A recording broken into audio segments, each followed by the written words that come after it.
Sa ngalan ng Ama at ng Anak at ng Espiritu Santo. Panginoon, isugo mo ang iyong espiritu at pagpanibaguhin mo ang muka ng aming mundo. Ang ebanghelyo sa araw na ito ay mula kay San Lucas, Kabanata 4, talata 14 hanggang 22. Ang tagpo sa mabuting balita ay noong bumalik ang ating Panginoong Hesukristo sa kanyang nilakihang bayan sa Nazaret. At sa araw ng pamamahinga, pumasok siya sa sinagoga, ang sinagoga na kanyang kinalakihan. Doon siya sumasamba, doon niya naririnig ang pagpapahayag ng kasulatan. At sa araw na ito, sa pagpasok niya roon, tumayo siya upang bumasa. At dooy ibinigay sa kanya ang kasulatan ni Propeta Isaias. Binuksan niya ito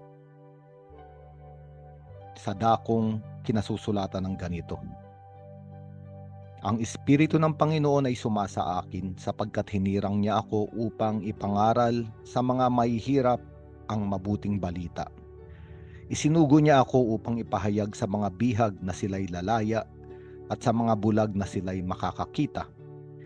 Isinugo ako upang palayain ang mga inaapi at upang ipahayag na darating na ang panahon ng pagliligtas ng Panginoon. Ang bahaging ito ng kasulatan ay mula kay Propeta Isaias, Kabanata 61, talata 1 hanggang 2. At ang propesiyang ito ay patungkol sa pagdating ng Mesiyas. At para bang binabasa at ipinahayag ng Panginoong Hesus kung sino siya. Sinabi niya, ang Espiritu ng Panginoon ay sumasa akin. At alam natin na nang ibalita ng Anghel Gabriel kay Birheng Maria na ipaglilihi niya ang Mesiyas, lilukuban ang Birhen ng Espiritu Santo. Kaya nga, sa pagkakatawan tao pa lamang ng ating Panginoong Hesus ay naroon na ang Espiritu Santo. At ang Espiritu Santo ay gumagabay sa ating Panginoong Hesus mula pa sa kanyang pagkabata. Hanggang dumating na nga ang panahon upang gampanan niya na ang misyon na ipinagkatiwala sa kanya ng Ama.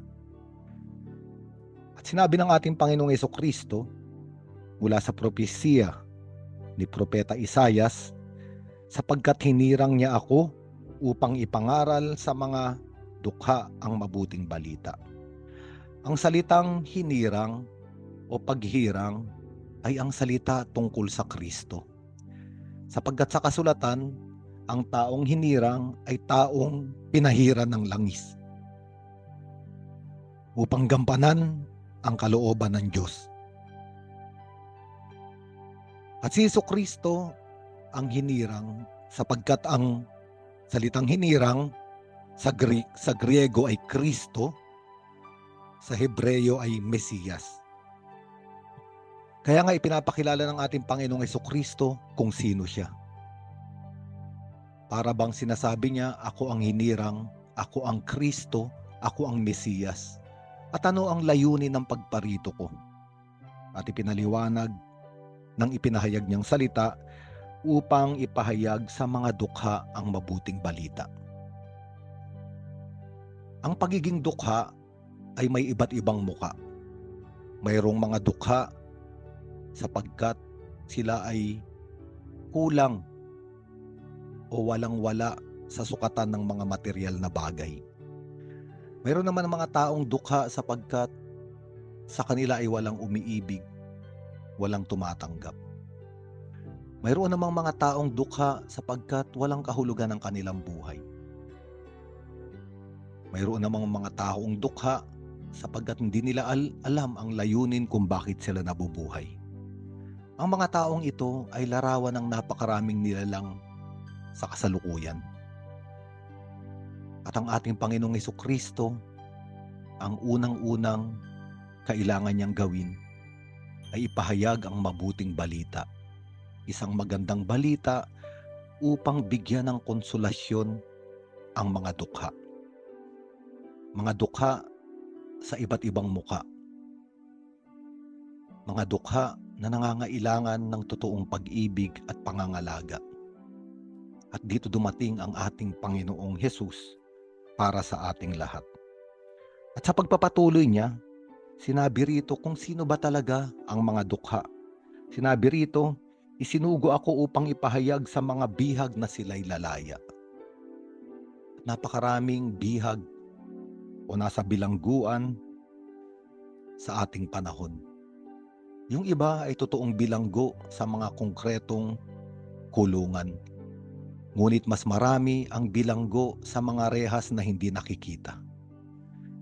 Bilanggo sa galit, bilanggo sa kasalanan, bilanggo sa kawalang kahulugan. At ito ay isang pagkakataon upang tanungin natin ang ating mga sarili. Saang rehas ba ako nakakulong ngayon?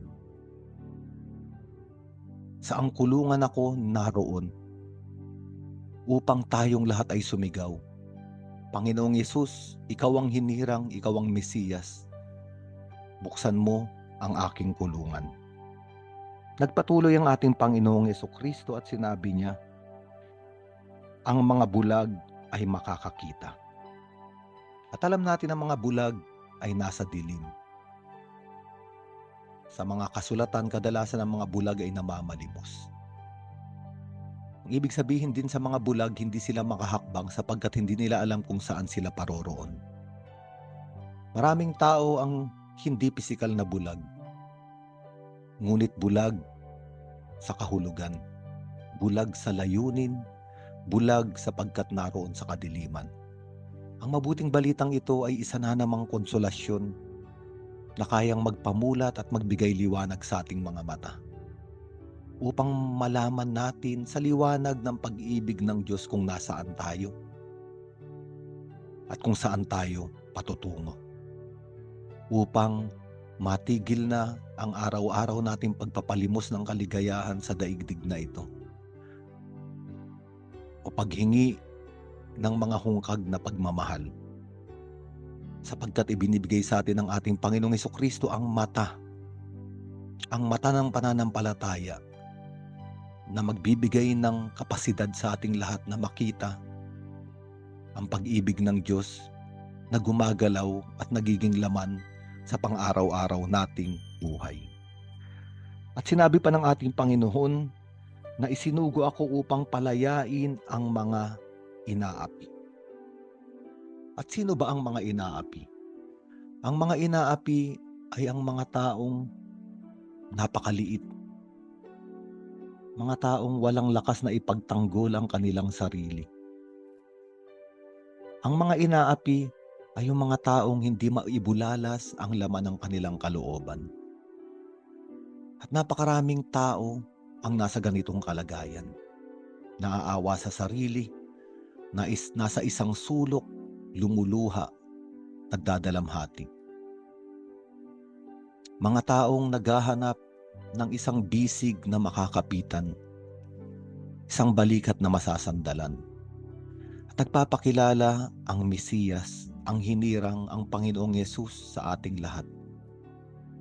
Na tayo ay bumangon mula sa sulok na ating kinalalagyan. Bibigyan niya tayo ng mata, katulad ng sa mga bulag, na makita na hindi tayo kaawa-awa, sapagkat tayo ay mga anak ng Diyos. Tayo ay may lakas, hindi natin sariling lakas. Tayo ay may lakas kung kakapit tayo sa Diyos. Siya ang bisig na mag-aahon sa atin. Siya ang balikat na magbibigay sa atin ng kapahingahan. At sinabi ng ating Panginoong Jesucristo na darating ang hinirang upang ipahayag ang panahon ng pagliligtas.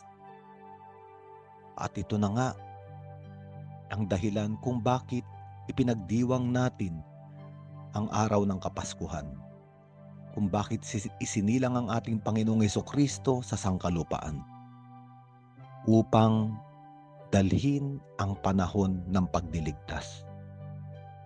Ito ay para sa ating lahat. Kung tayo man ay mga dukha, kung tayo man ay mga bihag, kung tayo man ay mga bulag, kung tayo man ay mga inaapi, narito ang alay ng kaligtasan mula sa ating Panginoong Hesus. Kaya nga, pagkatapos basahin ng ating Panginoong Hesukristo ang mga talatang ito mula kay Propeta Isaias, inirolyo niya muli ang kasulatan. At matapos isauli sa tagapag-ingat, siya'y naupo. Nakatitig sa kanya ang lahat ng nasa sinagoga. At sinabi niya sa kanila, ang kasulatang ito na inyong narinig ay natupad ngayon. At ito ang dahilan kung bakit may mabuting balita. Sabagkat ang bawat salitang ating naririnig sa araw-araw na mula sa mga salita ng Diyos, ang ibig sabihin ay mula sa ating Panginoong Hesus, mula sa kanyang mga bibig, ay nagkakatotoo, natutupad at nagaganap. Ang araw na ito ay araw ng kaligayahan, sapagkat natutupad ang pagliligtas na hatid ng mabuting balita para sa ating lahat. Sa ngalan ng Ama at ng Anak at ng Espiritu Santo.